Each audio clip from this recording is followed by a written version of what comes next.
Enggak kok, yang kurasa healing kok, enggak. Itu perasaanmu saja, tapi itu sejatinya adalah bisa jadi dia belum menjadi masalah, masih mau menjadi masalah. Atau bisa jadi dia memang belum saja menjadi masalah.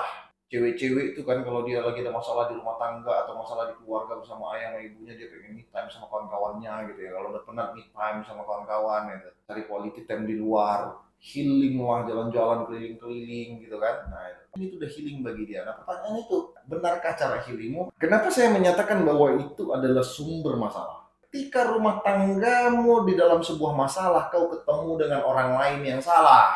Ketika kau berada di posisi yang lagi tidak baik bersama ayah dan ibumu, kau keluar bertemu dengan orang lain, jadinya kacau. Ketika hubungan rumah tanggamu kacau, kemudian kau bertemu lagi dengan orang lain. Tapi ketika kalian bertemu dengan orang itu, dia berpikir bisa menyenangkan kalian itu dengan cara ngebela kalian tuh, ngebela kalian padahal dia juga nggak tahu, dia kan nggak tahu masalah rumah tanggamu, dia juga nggak tahu masalah yang kau hadapi dengan suamimu. Yang dia tahu kau kawannya, kemudian kau datang ke dia ngeluh ngeluh ngeluh ngeluh, akhirnya membela dirimu dan membuat kau semakin merasa benar. Akhirnya dia justru menjadi penyusup di rumah tanggamu tanpa kau sadar. Iya harus gini nih kalau gaya-gaya mau. Iya harusnya harusnya kan gak kayak gitu. Iyalah, laki-laki tuh nggak boleh kayak gitu.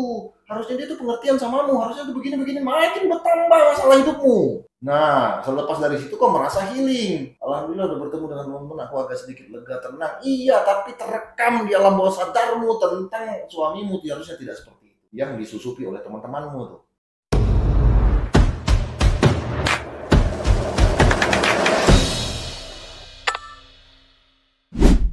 Assalamualaikum warahmatullahi wabarakatuh. Hari ini kita mencoba healing ya. Keluar dari zona nyaman, masuk ke zonanya Jeffrey. Dan menjadikan berpikir itu menjadi sebuah healing. Berdiskusi itu menjadi sebuah healing, bercengkerama dengan Tuhan adalah sebuah healing. Nah, ini yang saya mau bahas kali ini adalah sesuai dengan judul ya, benarkah healingmu selama ini? Sekarang ini kan sering tuh, jadi sebuah tren bahwa quality time, me time gitu kan. Kalian sibuk kesana kemari, menganggap bahwa ini adalah sebuah healing, healing dari masalah hidup, dari kepenatan hidup dan lain-lain. Tapi apakah benar ini healing? Oh tidak. Saya berani dengan tegas mengatakan itu tidak. Itu adalah sumber masalah dalam hidup. Kok kayak gitu bang? Enggak kok, yang kurasa healing kok, yang kurasa healing, yang kurasa aku sembuh, enggak. Itu perasaanmu saja, tapi itu sejatinya adalah bisa jadi dia belum menjadi masalah, masih mau menjadi masalah. Atau bisa jadi dia, nah ini kita bedah bersama ya. Atau bisa jadi dia memang belum saja menjadi masalah. Dari sisi mana? Saya bukan berpikir negatif, saya justru mengajak kalian dengan cara yang lebih positif lagi. Jadi me time yang saya maksud, kayak quality time yang saya maksud itu bukan sejatinya kalian artikan letter lead, bukan ya. Tapi me time yang sekarang ini kan cewek-cewek itu kan kalau dia lagi ada masalah di rumah tangga atau masalah di keluarga bersama ayah sama ibunya, dia pengen me time sama kawan-kawannya gitu ya. Kalau udah penat me time sama kawan-kawan gitu, cari quality time di luar, healing lah, jalan-jalan keliling-keliling gitu kan. Nah, apalagi cewek-cewek sekarang tuh, dia suka keliling-keliling gitu nggak jelas. Pokoknya asal keliling-keliling itu udah healing bagi dia. Nah, pertanyaan itu, seperti judul ya, benarkah cara healingmu? Ayo kita bahas dengan gayanya kita. Kenapa saya menyatakan bahwa itu adalah sumber masalah? Kalian tahukah salah satu banyaknya penyebab perceraian itu apa? Salah satunya kita harus akui bahwa salah satu sebabnya adalah ketika rumah tanggamu di dalam sebuah masalah, kau ketemu dengan orang lain yang salah. Nah, di sini dia kenanya. Ketika kau berada di posisi yang lagi tidak baik bersama ayah dan ibumu, kau keluar bertemu dengan orang lain, jadinya kacau. Ketika hubungan rumah tanggamu kacau, kemudian kau bertemu lagi dengan orang lain. Pada saat bertemu dengan orang lain ini kadang-kadang, nah lihat video kita yang teman itu emang nyebelin. Nah ini ada videonya, mungkin di sini juga akan menjadi referensi bagi kalian. Tapi ketika ketika kalian bertemu dengan orang itu, kena selalunya dengan teman-teman yang bukan teman, yang gimana?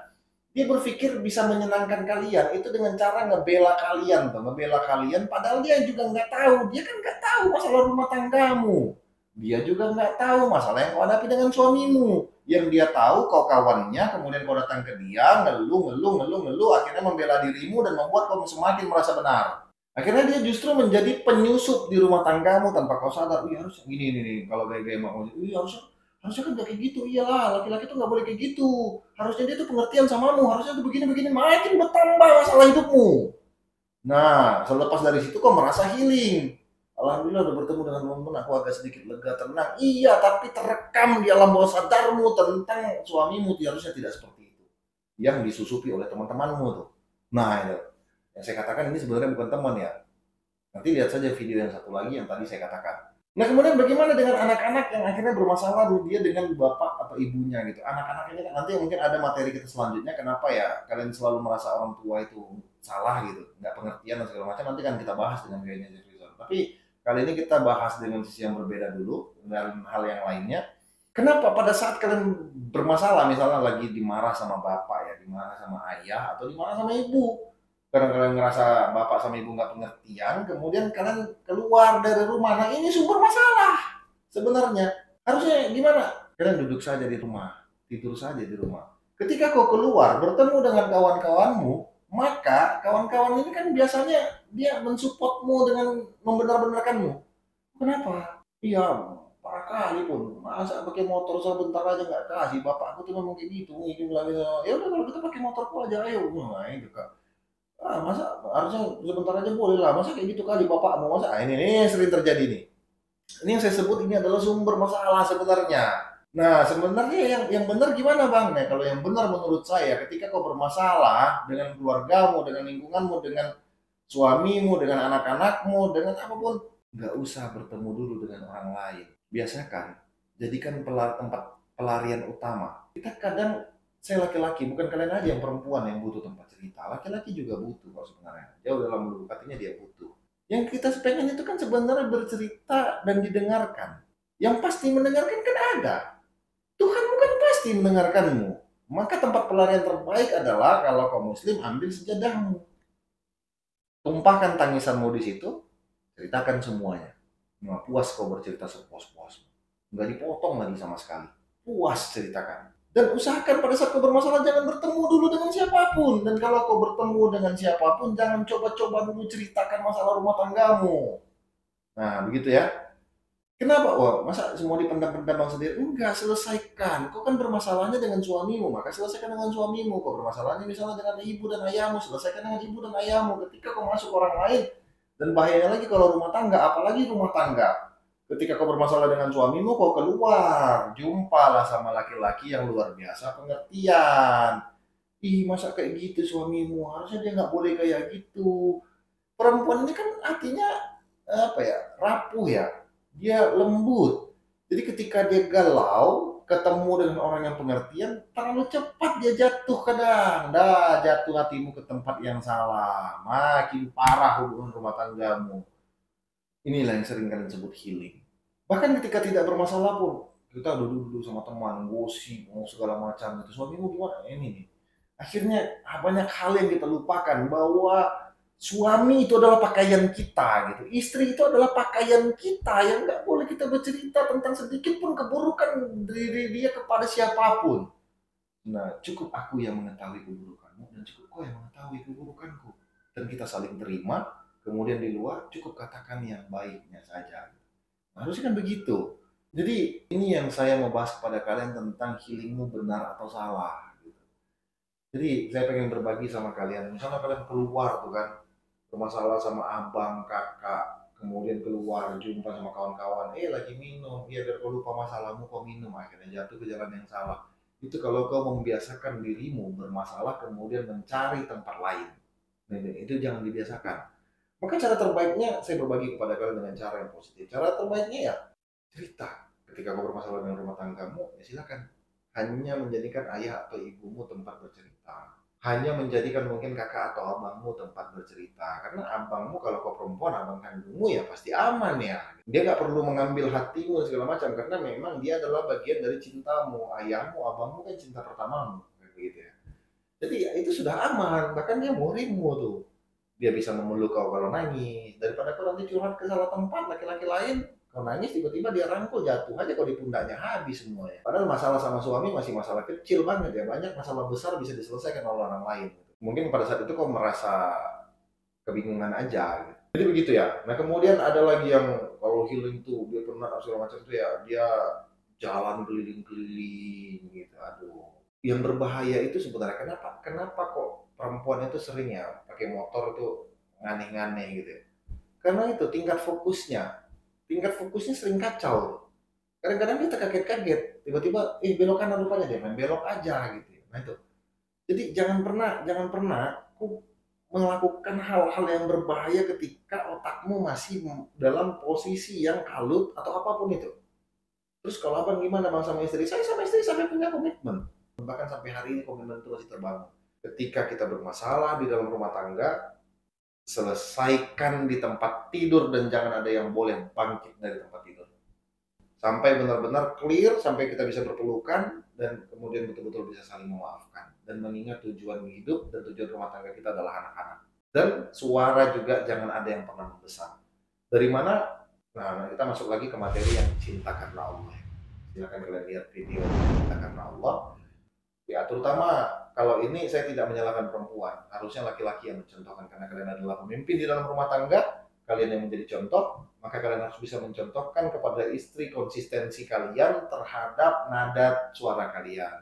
Konsistensi kalian terhadap emosi kalian. Tunjukkan sama dia bahwa kalian tidak pernah marah. Tunjukkan sama dia bahwa kalian tidak pernah bermain tangan. Tunjukkan sama dia kalian tidak pernah membanting barang. Sehingga ketika dia melakukan hal-hal yang di luar itu juga kita enak. Aku nggak pernah begitu sama kamu. Nah, artinya komitmen itu saling dijaga. Gitu. Selesaikan semua di tempat tidur, jangan pernah selesai dimanapun. Karena kita sama-sama tahu, ketika keluar dari kamar, apalagi keluar dari rumah, bersiaplah. Masuknya gas-gas yang akhirnya bisa membuat letupan hebat nantinya. Gas-gas itu yaitu susupan yang tadi saya jelaskan. Lupa tetangga, kenapa? Kok sedih kali nampaknya, mukamu kok agak murung, kok agak aneh. Iya, suamiku lagi begini-begini, lagi ada masalah sedikit. Iya, suamimu gini kali, aku sering kok gini. Dia kalau nengok itu begini, ngeri kali ya, beginilah begitulah. Kalau sudah masuk ini, habislah. Jadi intinya adalah, ayo kita sama-sama.